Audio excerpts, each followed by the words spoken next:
Welcome to Turnips and Tornadoes. You might notice, well, where's Joanne? And where are you? We're normally in the kitchen with Joanne, but she made a suggestion. That's what I'm going to do. I'm here in the office. She said, you know, the name of our channel is Turnips and Tornadoes. We usually do cooking and sometimes gardening, but you really haven't held up your end of the bargain as far as the tornadoes go and do anything on weather. And I told her several months ago that I would, and so that's what this episode is.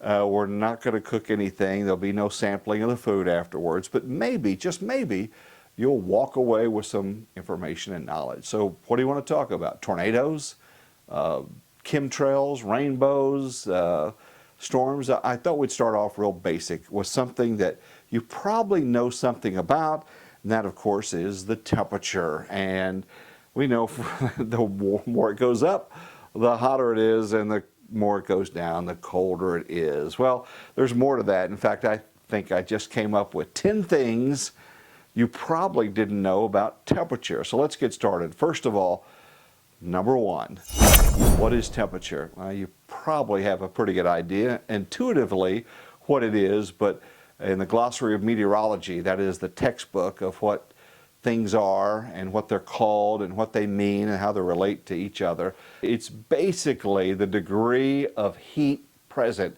in a substance or an object according to and that is the temperature. So we can talk to each other. Now, in other parts of the world, we have difficulty because they use a different scale than what we do, but let's just talk a little bit about temperature itself. First of all, this is where it gets a lot of people blown away and frustrated because what they have at their house doesn't necessarily match what the TV person is saying. Temperature, now get ready for this, temperature is always measured in the shade. That's right. If you're out fishing, out mowing the yard, out doing lawn work, garden work, it's hotter than what the temperature is. So a lot of times people will have thermometers and they're catching some sun, and it'll read 15 degrees warmer than what it says on the 6 o'clock news, and they'll say, well, it was hotter at my place. So again, keep in mind, always measure in the shade. I've got a thermometer on one side of the house and one on the other, and obviously in the morning when the sun is coming up, the one that is on the east side of the house is always a little bit hotter. Even though they're in the shade, it's still a little bit of a difference, and so keep that in mind. Temperature always measured in the shade. The temperature we show on television is going to be different than what you have at your house. So why is that? Well, the temperatures that are shown on television and on radio and other media sources that you have, that is what's going on at the observation station. You don't live at the observation station. If you live quarter mile away or 25 miles away, it will be different than that. That also frustrates some people because I'll say the low temperature was 42 degrees in Bristow, and people say, well, I live over in Kellyville and it was a lot different. Yes, it's a lot different. Atmosphere is not homogeneous. Okay, there are pockets of cooler and warmer air and things like that. So don't be frustrated when you see a temperature that's close to your house or it's reported as what's going on in Oklahoma City, because Oklahoma City is a big place and it's going to be much different in Edmond than it is down in Mustang. So again, temperature is going to be different at your house than what you see in television. And again, just kind of keep that in mind when you see that. It's taken at that time at the reporting station, and that's not in your backyard. A cheap thermometer is never going to be as accurate as what the Weather Service has. So you can get thermometers, order it online or go to your favorite box store and get you a handy dandy thermometer, and it's not going to be as accurate as what they have reported from the National Weather Service. Their instruments are much more delicate, much more accurate, much more expensive. You paid for it with your tax dollars, but they are also calibrated. So it means that every so often they'll go back and they'll make sure 50 degrees is in fact 50 degrees. Nobody calibrates a backyard home thermometer, so it is going to be different on your cheap or inexpensive home thermometer. I have a weather station and it's great. It gives me the winds and the humidity and the temperatures and the highs and lows. So I want to see how cold it was overnight. I'm not going to sit up at 3 and 4 and 5 a.m., but it'll show me when I wake up what was the lowest temperature or what were the high winds. So just kind of keep that in mind. Your thermometer is not going to be as accurate as what they have at the National Weather Service. Still helpful to know if you're going to be running out and going for a run. It's good to glance at something that's there at your house and say, okay, I do need gloves on, or I don't. But it catches a lot of people off guard as well. This is 10 things you didn't know about the temperature. Let's go to number 5. First of all, the temperature is not measured at ground level. That is a little confusing, especially for gardeners as well, because they want to know what is the temperature, what is it going to take if my periwinkle's going to get zapped by the cold weather. Air temperature is measured at 2 meters, about 6.5 feet. So it's going to be colder down on the ground. How do we know that? Cold air is a lot heavier than warm air. And here's something you probably hadn't thought about. Do people flock from all over the country to go to Albuquerque's cold air balloon festival? No, they do not. But they sure go to a hot air balloon festival. How do they get those suckers up in the air? Well, they heat up that air with a big burner, and that hot air goes up into the thing. It is lighter than the surrounding atmospheric air around it. So because it is lighter, they start to float up in the air. But conversely, down on the ground, it gets colder. We are talking about cold air sinking. So let's say you live at one place, and 2 miles down the road, they're in a valley, and it's lower elevation. That valley is almost always going to be colder, cooler than what you're going to have at a slightly higher elevation. The temperature is at 6.5 feet. On the ground, it's going to be colder. So you need to know that. For do I cover up the plants or forecasting a low of 35 degrees? Will the flowers be okay? Will the crops make it and things like that? It is going to be colder than 35 degrees down where your crops are, all right? Unless it's summertime and you have okra going on and it is 6 feet high, or corn or something else, some tall product. But that is something that people don't realize. Temperature officially is measured at 2 meters, about 6.5 feet.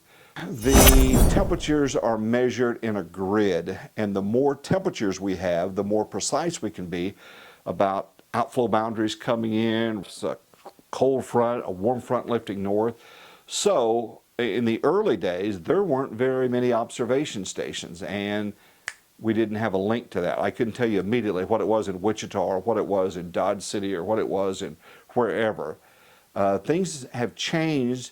Now there are automated stations. Doesn't have to be manned. We have automated weather sites that are hooked into a network, and in Oklahoma and a few other states, but especially here in Oklahoma, we have a grid called the Oklahoma Mesonet, and you have access to that data. MESONET.org, O-R-G.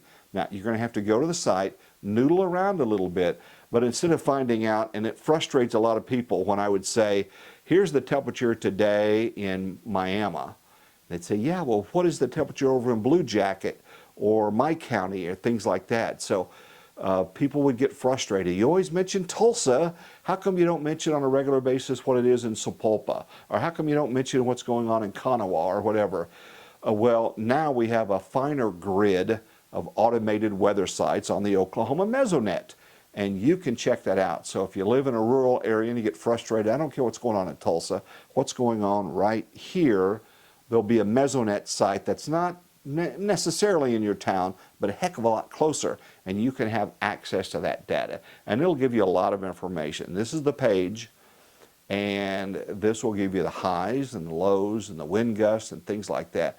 It also has a lot of information for agriculture purposes. It's a joint project with OU and OSU. When's the last time those two ever got together on anything? Well, it is a project where they got together, and for agriculture purposes, people need to know what the soil temperature is. not just at the ground, but a few centimeters below, and deeper soil moisture and things like that. So a lot of information on that that you can access. So there's automated weather sites. In the old days, those had to be manned. And so there would be a person that would actually take observations every hour. And that took a lot of manpower, and there weren't as many. But with these automated weather sites, they're very, very helpful. And so we use that. If you watch television and they'll say, how many days since we've had a quarter of an inch of rain in Bartlesville, that's where they get that data from looking at that. And so once you learn how to maneuver around that, it's going to be very helpful to you. So you paid for it, and it's good data, and it's closer to your home. Why in the world would you not use that?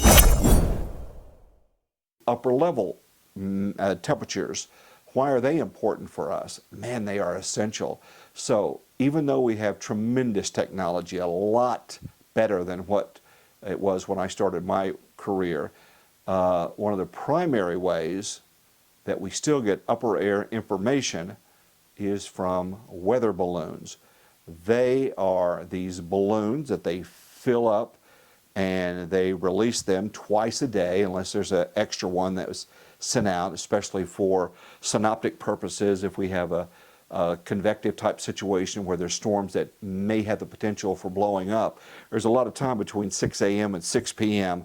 Let's send up a special sounding at noon in Fort Sill to find out if those storms in southwest Oklahoma are going to explode and make their way up into northeast Oklahoma. So upper air temperatures are measured. It's in a box that's about the size of a lunchbox. It's called a radiosonde, and what they do is they release the balloon, and these things go up in the atmosphere, and the size of the balloon, because the atmosphere is less dense, just gets bigger and bigger and bigger, and then way up in the atmosphere, eventually that balloon continues to grow until it pops, and so they can recycle that little box. It's on a parachute, and sometimes people find these, they think, what in the world is going on? Well, there are hundreds of these all over the U.S., actually all over the world, that are released. They float down in Farmer John's field, and then when they get it and they're trying to figure out what this thing is, there's information about it. It's a weather observation station, and so they have a little transmitter on them, and they can track those from the ground and say, okay, at 850 millibars, which is a pressure level, that we have a mandatory, let's take a temperature and a wind and a pressure reading, and at 500 and on up, that gives us an idea of, because weather is so much more than a surface front, a blue line that's coming through Kansas that's going to get us in about 14 hours. It's so much more than that. It's much more complicated. And so with upper air soundings, they're called, we have an idea of cooler air aloft and other things. And that's really important, especially in the springtime when we're forecasting thunderstorms. We'll have low-level moisture. We're expected to hit our convective temperature when things are expected to really develop, so that way you can watch TV and the person could say, after 3 o'clock, really west of Creek County, we're looking at a thunderstorm developing. Well, they know that because they've sampled not just at the ground, but the Weather Service, the Storm Prediction Center, they have looking at that data, and they'll say, okay, the atmosphere is buoyant enough for that particle of air to go up and for thunderstorms to develop. So that's another way that we forecast that, and cloud cover and things like that. It's also a way, sometimes you'll watch your favorite weather person and they'll say, you know, we've got a boundary and we have heat and we have moisture, we have everything, but I think we're going to be capped today. What does that mean? That means there's some warmer air aloft. So generally as you go up, it gets colder, right? Go up in a hot air balloon, a lot of people will have jackets on because the atmosphere around it is getting colder as you go up. But again, not homogeneous. Sometimes there'll be some warmer air aloft, and that will keep the thunderstorms from developing. So we want a little bit of cap if you want severe weather. So when I was a storm chaser, you know, we'd like a little bit of cap. That kind of bottles up the atmosphere. It sits there and it cooks a little bit, okay? Think of a pan with a lid on it, just sitting there percolating. But if there's enough energy, what it'll do, it'll blow that lid off that pan. It'll bust through the atmosphere. So we want a little bit of a cap. Otherwise, the storms will go up and they kind of fizzle out. Call those turkey towers.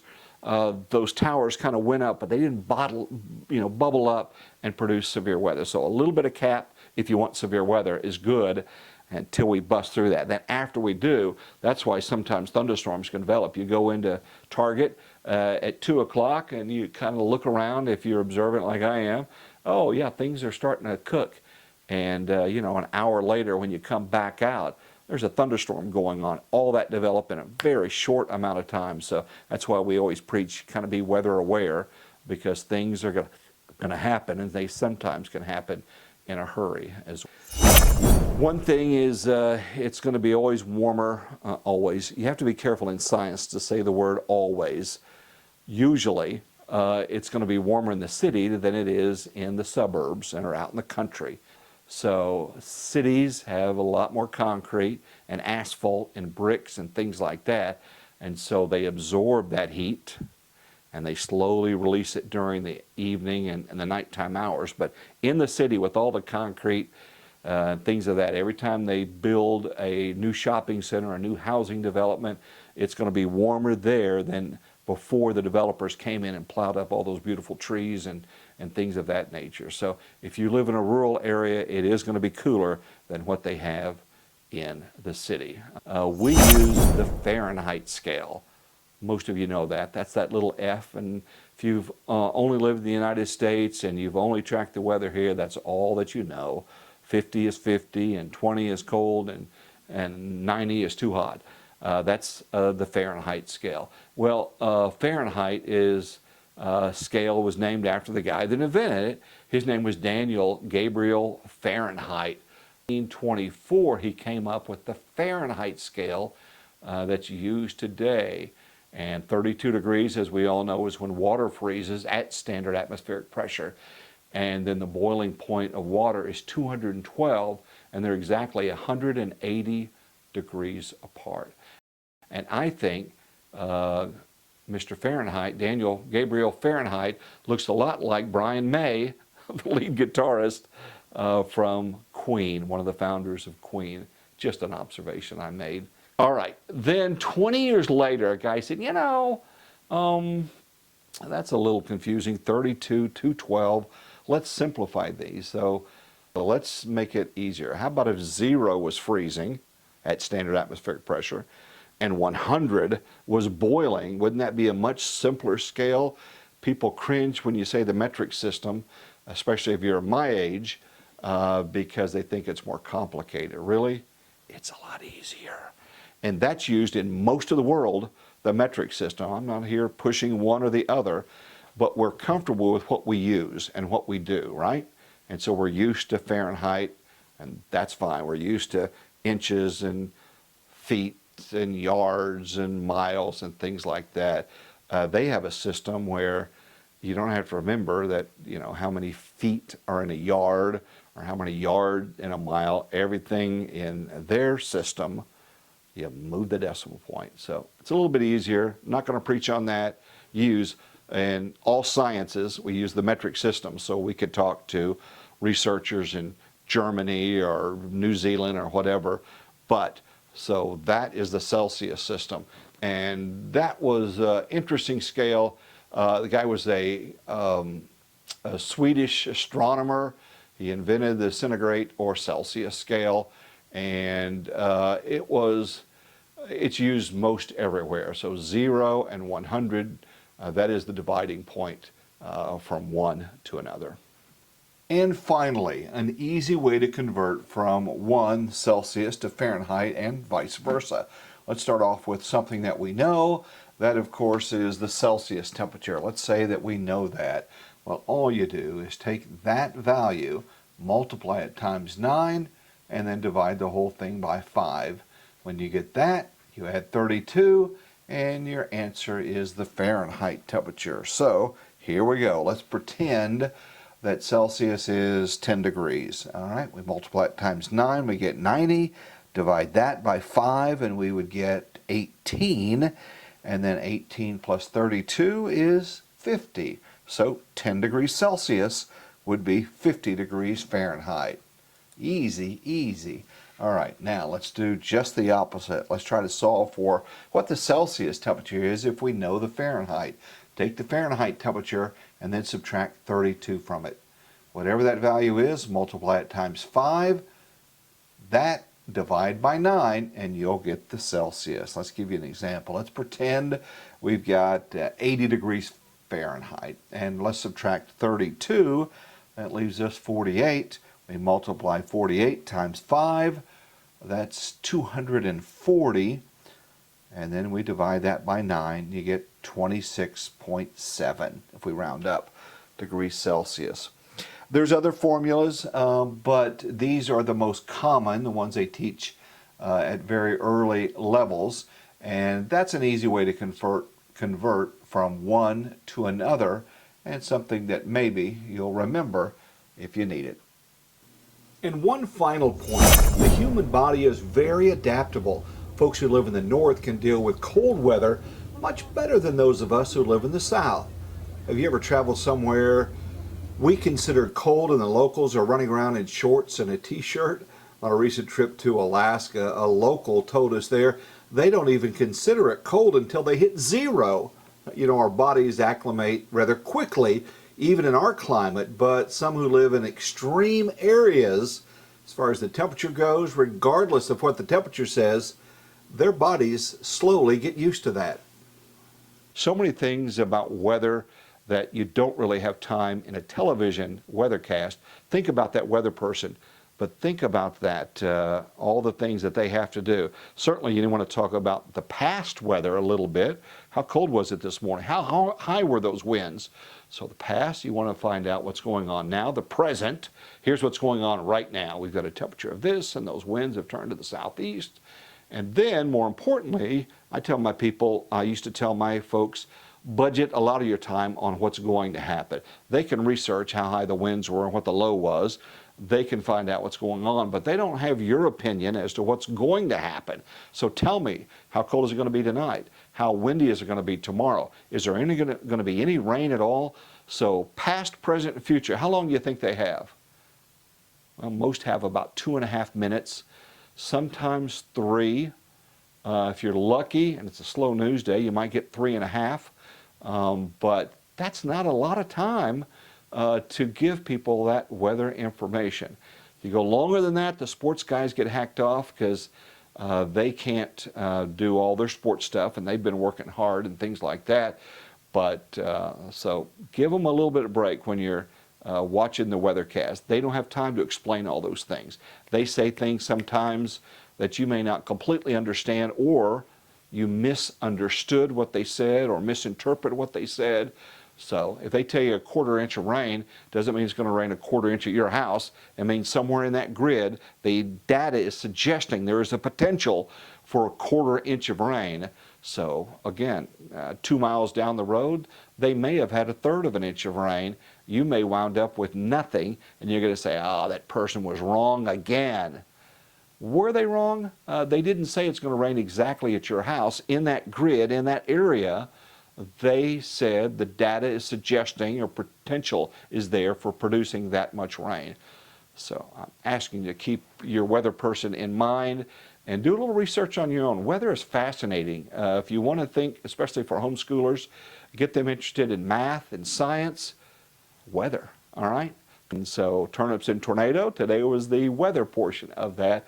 We'll resume regular programming later. But if you have another weather topic that you want me to discuss, feel free to drop us an email or leave a message here, and we'll read those, and we'll do a future episode on that. Hey, thanks for being patient, and thanks for watching this. When you subscribe and like and hit the post notification bell, it helps our little channel grow, and it is growing. And we'll get Joanne we'll go back out in the garden, give you an update on the fall garden. We'll do another update on a meal. People have been sending in suggestions. Hey, I want to do this for Thanksgiving, or I want to do this Christmas cookie. Send us that recommendation as well. You guys have a blessed day. Thanks for watching, and we'll talk to you soon.